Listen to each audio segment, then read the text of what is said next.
In this video, I'm going to show you how to begin adding the weft to your frame loom. So the weft is the thread that goes from left to right or right to left, depending on whether you're left-handed or right-handed, across your warp thread. So remember that this is the warp thread here and is one continuous thread across the whole loom.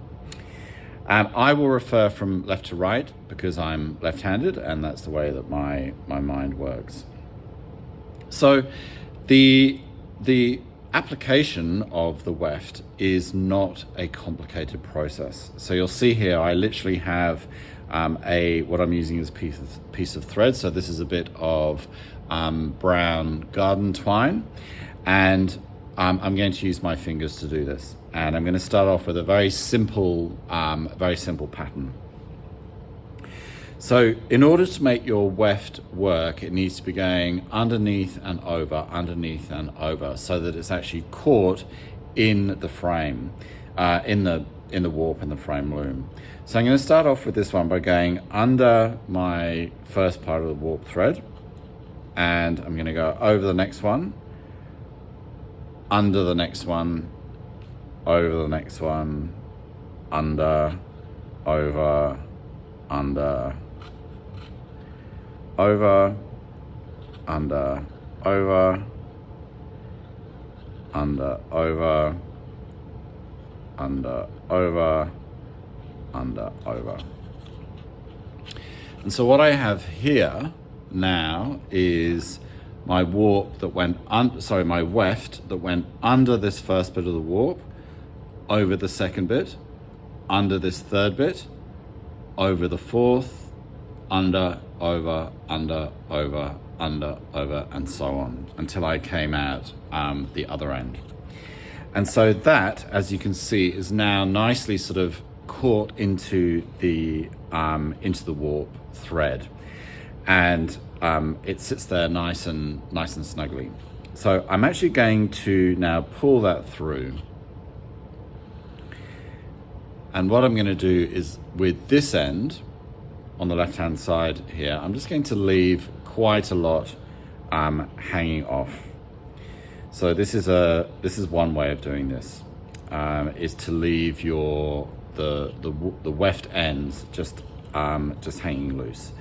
And in a moment, I'll also show you another way you can do it of actually tying them off. So I've gone across once. I now want to come back, and you want to ensure that you're still keeping your weft sort of caught into the warp. So at this section here, I came under this one, and then I went over with my weft over the last bit of the warp. So as I'm now doing my return journey, I want to do the opposite of the previous line. So I went over this one, which means as I come back, I want to go under this one, and I want to go over this one, and so on and so forth. If you don't follow that pattern, the thread will just pull through. So I'm going to get the end of my weft, and I'm going to do the opposite to the last bit of my weave. So this came over the warp, so I'm now going to go under the warp. I'm going to go over the next one, and then under this one, over, under, over, under, over, under, over, under, over, under,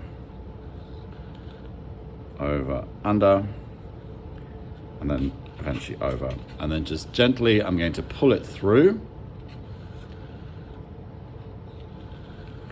And you don't want to yank it so hard that your warp does that. Okay, you can be nice and gentle with it, and holding on with your right hand here onto that loop. Just hold so it doesn't pull entirely through. You can even leave a little bit on the end.